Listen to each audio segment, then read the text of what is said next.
بسم الله الرحمن الرحيم. إن الحمد لله نحمده ونستعينه ونستغفره ونعوذ بالله من شرور أنفسنا ومن سيئات أعمالنا. من يهده الله فلا مضل له ومن يضلل فلا هادي له، وأشهد أن لا إله إلا الله وحده لا شريك له، وأشهد أن محمدا عبده ورسوله. يا أيها الذين آمنوا اتقوا الله حق تقاته ولا تموتن إلا وأنتم مسلمون. يا أيها الناس اتقوا ربكم الذي خلقكم من نفس واحدة وخلق منها زوجها وبث منهما رجالا كثيرا ونساء، واتقوا الله الذي تساءلون به والأرحام، إن الله كان عليكم رقيبا. يا أيها الذين آمنوا اتقوا الله وقولوا قولا سديدا يصلح لكم أعمالكم ويغفر لكم ذنوبكم، ومن يطع الله ورسوله فقد فاز فوزا عظيما. أما بعد، فإن أصدق الحديث كتاب الله تعالى، وخير الهدي هدي النبي صلى الله عليه وآله وسلم، وشر الأمور محدثاتها، وكل محدثة بدعة، وكل بدعة ضلالة، وكل ضلالة في النار. أما بعد، اللهم علمنا ما ينفعنا وانفعنا بما علمتنا وزدنا علما يا رب العالمين. درسنا متواصل إن شاء الله سبحانه وتعالى في شرح أصول رواية ورش عن نافع من طريق الأزرق من طريق الإمام الشاطبي رحمة الله تعالى على الجميع. وكنا قد تكلمنا في الدرس الماضي عن أحكام النون الساكنة والتنوين، وتوقفنا عند الحكم الثاني ألا وهو الإدغام، وبسطنا الكلام فيه. والآن سنتكلم إن شاء الله سبحانه وتعالى عن الحكم الثالث من أحكام النون الساكنة والتنوين، ألا وهو القلب أو الإقلاب. يقال القلب ويقال الإقلاب، ولا مشاحة في الاصطلاح. الذي عبر به ابن الجزري رحمه الله تعالى عبر بالقلب، قال: والقلب عند الباء بغنة كذا، وهو الذي عبر به الإمام الشاطبي رحمه الله تعالى بقوله فقال: وقلبهما ميما لدى الباء. وعبر سليمان الجمزوري رحمه الله تعالى بالإقلاب، حيث قال: والثالث الإقلاب عند الباء ميما بغنة مع الإخفاء. إذن ثالثا القلب أو الإقلاب، والعبارة الأدق والعلم عند الله تعالى القلب، لأن القلب مصدر من قلب، والإقلاب مصدر لأقلب، وهذا ما لم يسمع في كلام العرب، بل الذي تعرفه العرب قلب يقلب قلبا. ولهذا العبارة الأدق هي القلب، ولا بأس أن يقال الإقلاب لا مشاحة في الاصطلاح، لكن أقول من حيث اللغة العبارة الأدق هي القلب كما جاء في لسان العرب لابن منظور رحمه الله تعالى. القلب لغة أو الإقلاب لغة هو التحويل، لغة هو التحويل، تحويل شيء عن وجهه أو كما قيل. فعموما القلب أو الإقلاب لغة هو التحويل. أما اصطلاحا هو جعل حرفا آخر، وذلك عند الباء. ما تعرفه اصطلاحا هو جعل حرفا آخر، وذلك عند الباء، أي جعل النون الساكنة أو التنوين ميما مخفاة بغنة مقدار حركتين إذا جاء بعدها حرف الباء. قال سليمان الجمزوري رحمه الله تعالى: والثالث الإقلاب عند الباء ميما بغنة مع الإخفاء. انظروا، أي وثالث أحكام النون الساكنة والتنوين الإقلاب، ويتحقق الإقلاب أو القلب في النون الساكنة أو التنوين إذا جاء بعدهما حرف الباء، فنقلبها ميما مخفاة بغنة مقدارها حركتين. من الأمثلة على ذلك قول الله جل وعلا مثلا أن بورك، ونودي أن بورك من في النار. أن كما تلاحظون نون ساكنة جاء بعد حرف الباء، فهنا نقلب النون الساكنة ميما.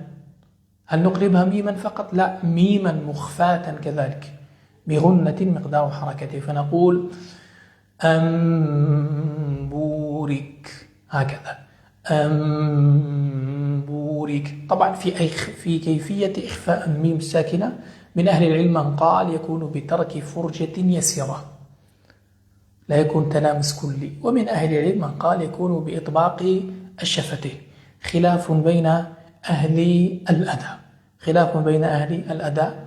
فمن قرأ بترك فرجة يسيرة لا شيء عليه، ومن قرأ بالإطباق لا شيء عليه، فالمقصود بيان الحكم. مثال آخر أنبئهم، فتقرأ أنبئهم. في التنوين مثلا قال الله جل وعلا إن الله عليم بذاته، عليم بذاته، كما تلاحظون تنوين بعده حرف الباء وعليه، فتقلب النون التنوين ميما مخفاة بغنة مقدارها حركتين، فنقول إن الله عليم بذات الصدور. فانظروا بارك الله فيكم، القلب أو الإقلاب يتحقق في النون الساكنة أو التنوين إذا جاء بعدهما حرف الباء، فنقلب النون الساكنة أو التنوين ميما مخفاة بغنة مقدارها حركتين. قال الإمام ابن الجزري رحمه الله تعالى قال والقلب عند الباء بغنة كذا. قال الإمام الشاطبي رحمه الله تعالى وقلبهما عند الباء، وقلبهما عند الباء ميما وأخفيا. وهذا محل اتفاق عند جميع القراء، لا يختص بذلك ورش، بل هذه مسألة اتفاقية محل إجماع عند جميع القراء. قال سليمان الجمزوري والثالث الإقلاب عند الباء ميما بغنة مع الإخفاء. طيب، ذكرنا الأمثلة، الآن الحكم الرابع من أحكام النون الساكنة والتنوين. فكما تلاحظون أن حروف الإقلاب أو القلب حرف واحد وهو الباء. الحكم الرابع من أحكام النون الساكنة والتنوين الإخفاء. والإخفاء لغة هو الستر بفتح السين، يقال الستر، ومن أهل العلم من يضبطها بكسر السين الستر، وهذا خلاف بين أهل اللغة. وسبب الخلاف في ضبط هذه العبارة الستر أو الستر حديث النبي صلى الله عليه وسلم إن الله تعالى حي ستير، حي ستير يستحي أن يرد يدي عبده إذا رفعهما إليه صفرا. فمن ضبط الحديث إن الله حي ستير قال إن الإخفاء لغة هو الستر بكسر السين. ومن ضبط الحديث بستير على وزن فعيل، وقالوا هذا الوزن موجود في اللغة العربية وفي الميزان الصرفي بخلاف فعيل، هذا لم يرد في العربية، فنقول الإخفاء لغة هو يعني الستر بفتح السين. وإلى هذا القول جنح الشيخ العلامة محمد بن صالح العثيمين رحمه الله تعالى، وقال به كذلك شيخنا العلامة علي آدم الإيثوبي رحمه الله تعالى. إذن هذا والإخفاء لغة هو الستر بفتح السين على الصحيح. طيب، أما اصطلاحا والمقصود به عند علماء التجويد هو حال، اصطلاحا هو حال بين الإظهار والإدغام. معنى ذلك هو النطق بالنون الساكنة أو التنوين ما بين مرتبتي الإظهار والإدغام، عار عن التشديد. عار تكون النطق فيها يكون عاريا عن التشديد بغنة مقدارها حركتين. هذا هو تعريف الإخفاء في اصطلاح القراء، هو حال بين الإظهار والإدغام، ويكون النطق فيه بالنون الساكنة والتنوين عار عن التشديد مخفاة بغنة، عار عن التشديد بغنة مقدارها حركتين، حروف الإخفاء. ما هي حروف الإخفاء؟ حروف الإخفاء هي بقية الحروف ما عدا حروف الإظهار وحروف الإدغام وحروف القلب. حروف الإظهار 6 كما رأيتم، وهي الهمز والهاء والعين والحاء والغين والخاء. أخي هاك علما حازه غير خاسر. تمام؟ وحروف الإدغام هي 6 كذلك، يرملون، والثاني إدغام ب6 أتت في يرملون عندهم قد ثبتت. وحروف القلب الباء فقط، والثالث الإقلاب عند الباء. إذا بقية الحروف كم؟ عددها 15 حرفا، وهي مجموعة في قول سليمان الجمزوري رحمه الله تعالى: صف ذا ثنا كم جاد شخص قد سما دم طيبا زد في تقى دع ظالما.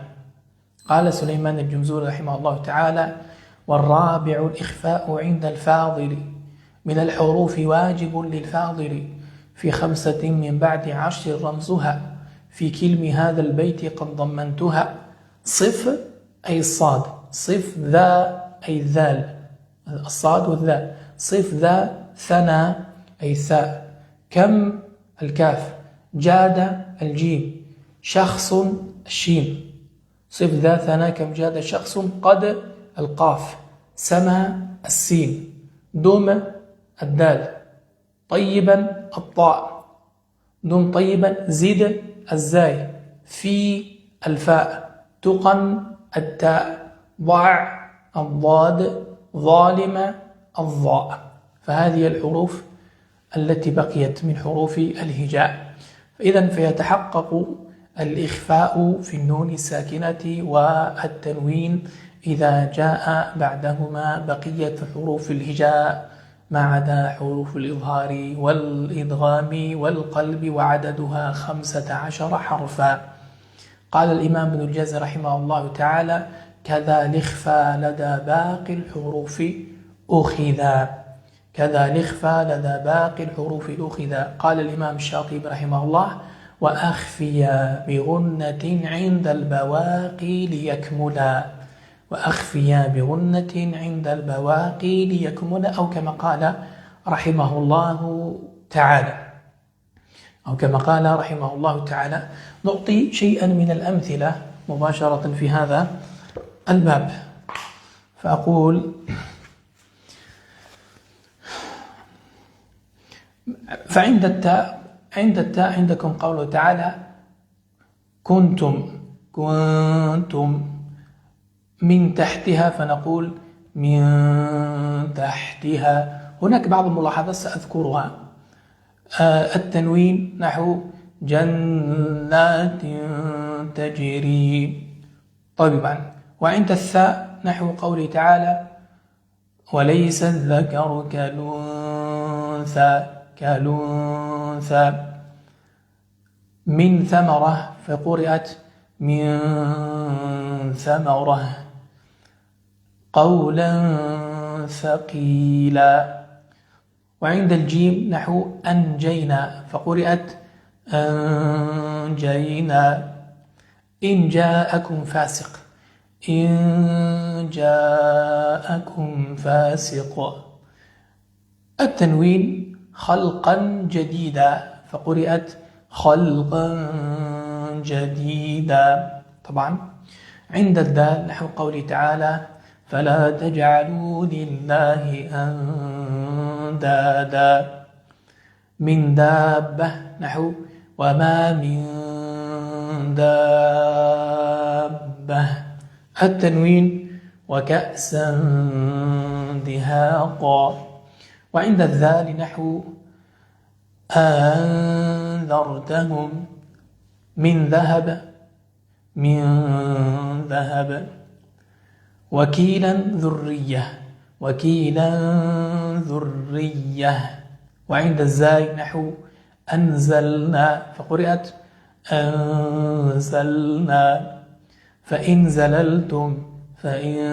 زللتم وهلم جرة. بارك الله فيك. وهلم جرة. في ذلك ملاحظات مهمة. الملاحظة الأولى وهي أن الغنة في النون الساكنة والتنوين يعني في الإخفاء تتبع الحرف ما بعدها، فإذا كان الحرف بعدها مستفال فتكون الغنة مرققة أي مستفالة، وإذا كان بعدها الحرف مفخم أي من حروف الاستعلاء تكون الغنة مفخمة. الأمثلة التي ذكرتها أنا وقرأت بها كل الحروف التي ذكرت مستفالة، ولهذا سمعت بالغنة مرققة، يعني أن الغنة تغلظ في الإخفاء عند النون الساكنة والتنوين إذا جاء بعدها 5 حروف، وهي الضاد والصاد والضاء والطاء والقاف، وهذه من حروف الإخفاء، فهنا الغنة تفخم أنها تتبع الحرف الذي بعدها. أما بقية الحروف 10 فالغنة ترقق. نعطي على سبيل المثال مثلا كنتم، هنا مرقق الغنة، إلا من ظلم، هنا الغنة مفخمة. ليش؟ لأنه جاء بعدها حرف مستعلى. هذه الملاحظة الأولى. الملاحظة الثانية وهي مراتب الإخفاء.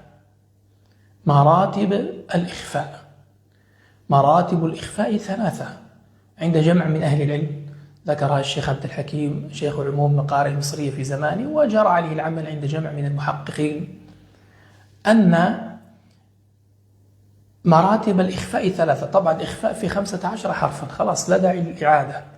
3 أقرب ما تكون للإظهار، يعني هو إخفاء قريب للإظهار، أقرب ما تكون للإظهار، هو إخفاء قريب للإظهار، وهذا يتحقق مع 3 حروف، وهي الكاف، يتحقق مع حرفين وهما الكاف والقاف.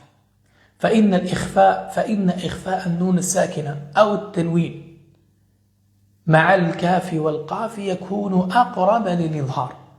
مع الكاف تكون الغنة مرققة قريبة للإظهار، ومع القاف تكون غنة مفخمة قريبة للإظهار.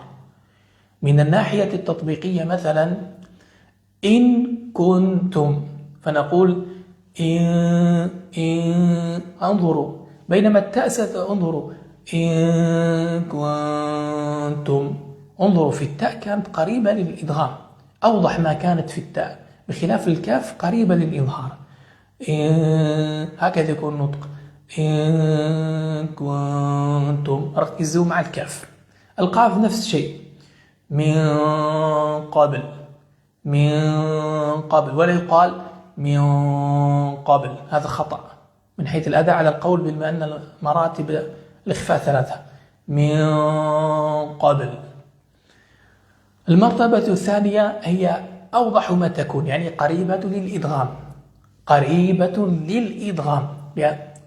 للإدغام أكثر، وهذا يتحقق مع 3 حروف، والحروف النطعية الطاء والتاء والدال.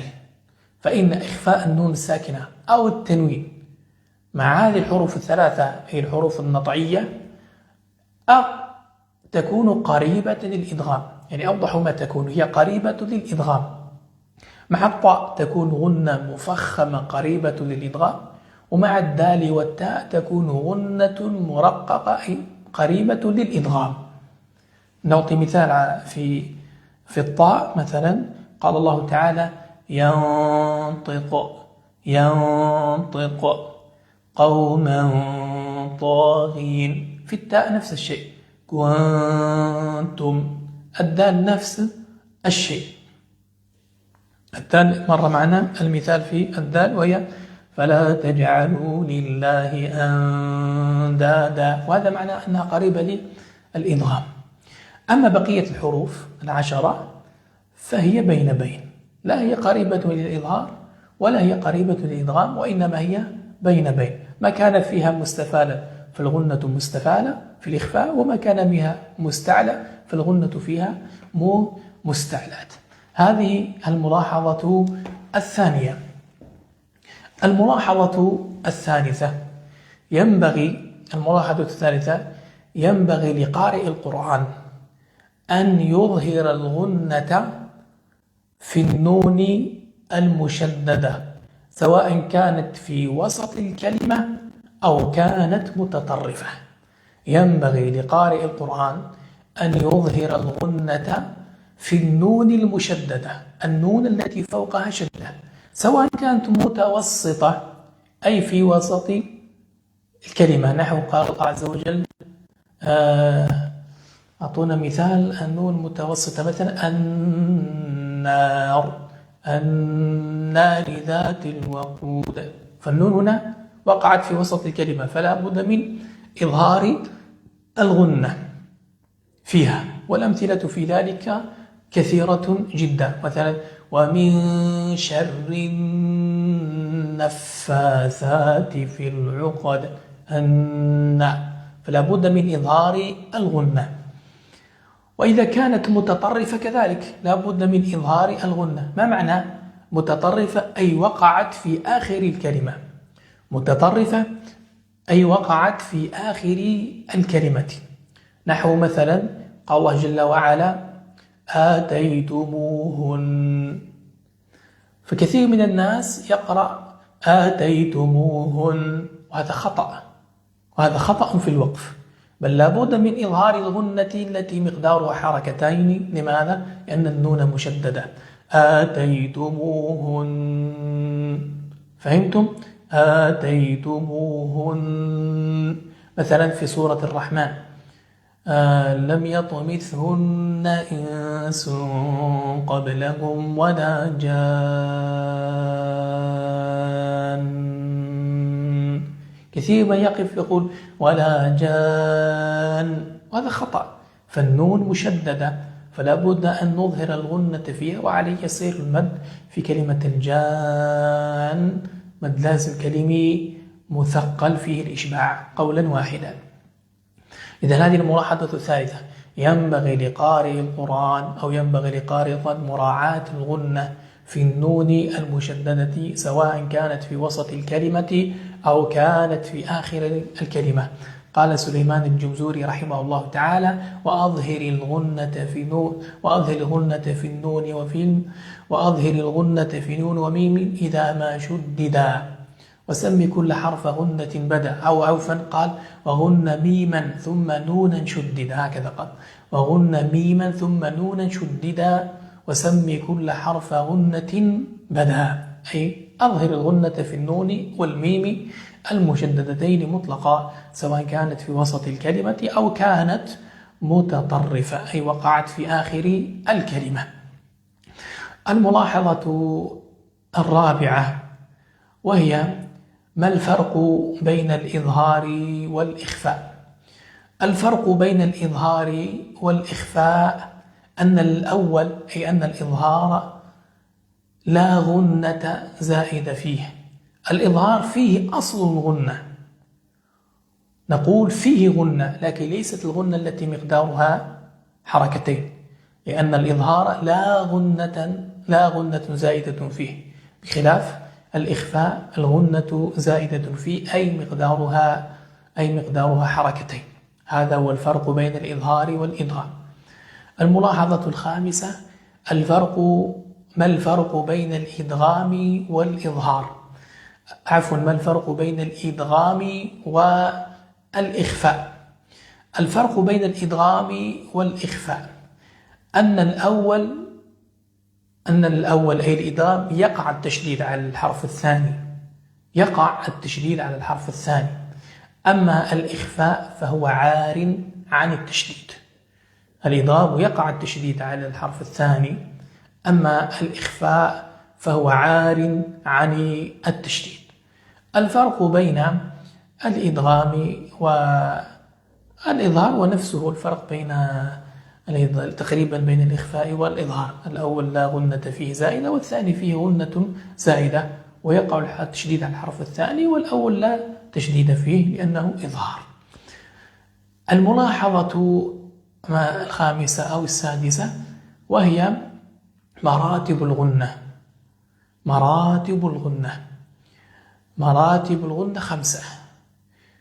أولا الغنة صفة مركبة في حرف النون، أقوى ما تكون في المشدد. هذه المرتبة الأولى، أقوى ما تكون في المشدد، نحو النار من الجنة والناس وهلو مجرة. أقوى ما تكون في المشدد. ثم المدغم، أي ثم في النون المدغمة، نحو من نعمة، من نعمة وهلو مجرة. يومئذ ناعمة. ثم تليها المرتبة الثالثة، أقوى ما تكون في المشدد ثم المدغم ثم المخفي.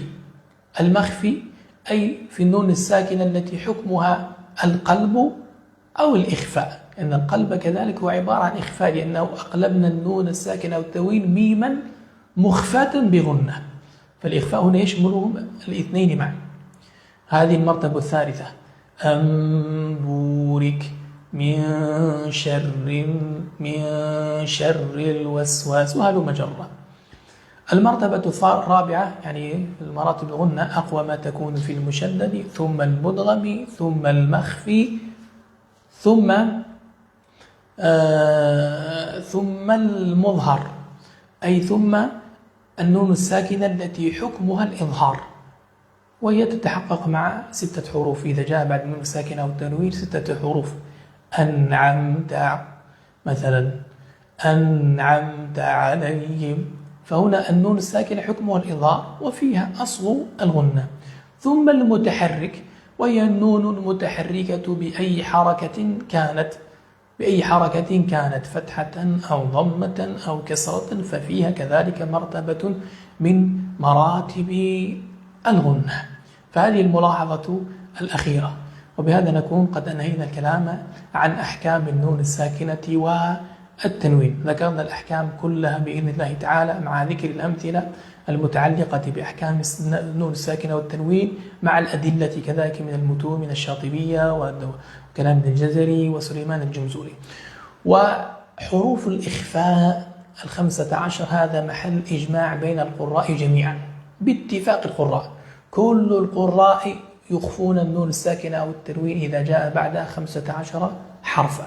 المجموعة في قولك صف ذا ثنا كم جاد شخص قد سمى نون طيبا زد في تقى دع ظالما.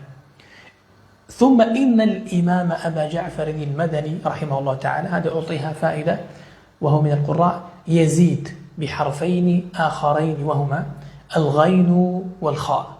فإن الإمام أبا جعفر المدني حروف الإخفاء عنده 17، 15 التي عرفتموها وهي لجميع القراء بما فيها هو، ويزيد بحرفين آخرين وهما الغين والخاء. الغين والخاء، فهو يخفي النون الساكنة أو التنوين إذا جاء بعدهما الغين والخاء، أي الإمام أبو جعفر المدني رحمه الله تعالى كما ذكر ذلك، وهذا بلا خلاف كما ذكر ذلك عنه ابن الجزري رحمه الله تعالى في الضرة. بغين خاء لخفى سوى ينغض يكن منخنق ألا، ورمز الألف يرجع للإمام أبي جعفر المدني، لأن الإمام أبي جعفر المدني يخفي كذلك النون الساكنة والتنوين إذا جاء بعدها حرفي الغين والخاء. والمعلوم أن الغين والخاء من حروف الإظهار عند جماهير القراء، سوى أبو جعفر المدني فهو يخفي ويستثني 3 كلمات يقرأها بالإظهار، وهي المنخنقة إن يكن غنيا فسينغضونه كما قال الناظم بغين خاء لخفى سوى ينغض يكن منخلق ألا، ورمز الألف يرجع للإمام الكبير أبي جعفر المدني رحمه الله تعالى. هذا ما يتعلق في باب أحكام النون الساكنة والتنوين. إن أصبت فيه فمن الله ومن توفيقه، وإن أخطأت فمن نفسي ومن الشيطان، وأستغفر الله على ذلك. بيد أنني أشير إلى مسألة قد جاءتني أسئلة كثيرة في مسألة التنكيس. أنا أعيد باختصار المسائل تتعلق في سورة التوبة، أعيد واحفظوا عني مباشرة. أعيد مسألة باختصار. المسألة الأولى، أنا سأرجع إلى باب البسملة حتى أوضح أكثر.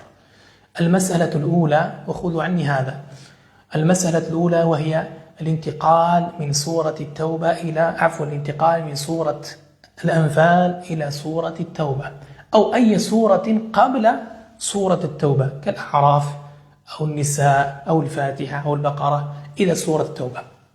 قلت للقراء في ذلك جميعا 3 أوجه كما قرر ذلك الإمام ابن الجزري رحمه الله. الوجه الأول الوقف، الوجه الثاني السكت، الوجه الثالث الوصف. قد طبقت على ذلك، والفيديو الدرس منشور في التليجرام تراجعونه، وموجود كذلك في الحساب. والمقدم هو الوقف على اختيار ابن الجزري، قال واخترنا الوقف ولا نمنع غيره. الآن المسألة الثانية وهي التنكيس. المسألة الثانية التنكيس، يعني العكس. أنتقل مثلا من سورة يونس اللي هي بعد سورة التوبة إلى سورة التوبة، أو أنتقل من سورة الكهف إلى سورة التوبة، أو من سورة الناس إلى سورة التوبة. هذا هو التنكيس على رأي ابن الجزري رحمه الله. في هذا التنكيس لا يوجد نص صريح في هذا الباب عن الأئمة 10، لا يوجد نص صريح، إنما هو اجتهاد من الأئمة. ابن الجزري رحمه الله تعالى يرى أن في ذلك وجها واحدا، وهو الوقف. يعني عند التنكيس ننتقل من سورة يونس مثلا قوله جل وعلا مثلا واتبع ما يوحى إليك واصبر حتى يحكم الله وهو خير الحاكمين، براءة من الله ورسوله. وجه واحد وهو الوقف، قد شرحنا معنى الوقف. وعلى رأي غيره من العلماء كأبي إسحاق الجعبري فيها 3 أوجه، فيها 3 أوجه، يعني وقف وصل سكت. والسبب في ذلك أنه لا توجد نصوص صريحة في هذا الباب، في التنكيس هذا بين سورة إلى التوبة، وإنما هو اجتهادات من الأئمة. فالمحفوظ عن ابن الجزري أن يقول وجه واحد وهو الوقف. هذه المسألة الثانية، احفظوا عني هكذا مباشرة. المسألة الثالثة وهي حكم تكرار سورة التوبة، يعني وصل آخر سورة التوبة بأولها، يعني يكرر سورة التوبة من أولها. من أهل العلم من اقتصر على الوقف فقط، يعني تنهي أنهيت سورة التوبة ثم ترجع إليها مرة أخرى فلك الوقف، وهذا قول ابن الجزري رحمه الله.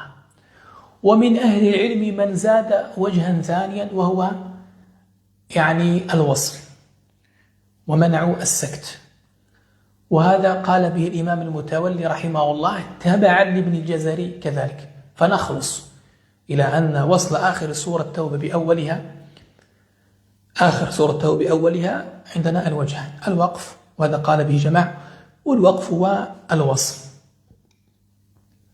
ومنعوا السكت.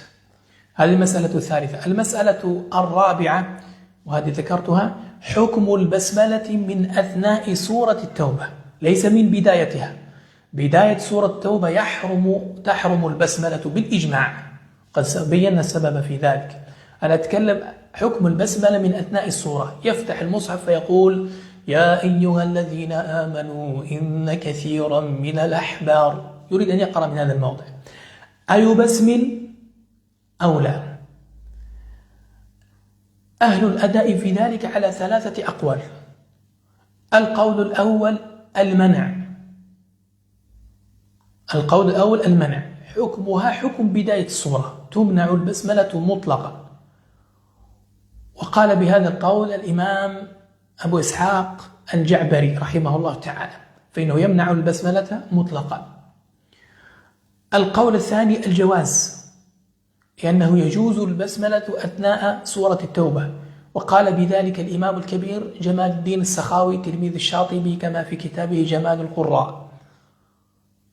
والقول الثالث التخيير، وهذا قال به ابن الجوزي رحمه الله حيث قال فيما معنى كلامه لا أعلم في ذلك نصا صريحا من الأئمة المتقدمين، وإنما القارئ في ذلك بالخيار، له أن يبسمل وله أن لا يبسمل. هذه المسألة الرابعة التي تتعلق بسورة التوبة. المسألة الخامسة وهي التنكيس بين السور عموما، ليست يعني تتعلق بالتوبة، كأن تقرأ من الكهف وتنتقل إلى البقرة أو تنتقل إلى النحل أو تنتقل إلى أي سورة قبلها على الترتيب. رأينا أن مذهب ورش رحمه الله تعالى ومن وافقه في الانتقال بين السور 5 أوجه على سبيل التفصيل: البسملة بأوجهها 3، وصل الجميع، قطع الجميع، قطع آخر السورة عن البسملة، ووصل البسملة بأول السورة التي تليها، ثم السكت وهو المقدم، ثم الوصل. أما في التنكيس قلنا عندنا وجه واحد فقط وهي البسملة. عندما نقول عندنا وجه واحد فقط في التنكيس البسملة، المقصود بالبسملة بأوجهها 3: وصل الجميع، قطع الجميع، وصل قطع آخر السورة عن البسملة، ووصل البسملة بالسورة التي معها. هذا هو المقصود.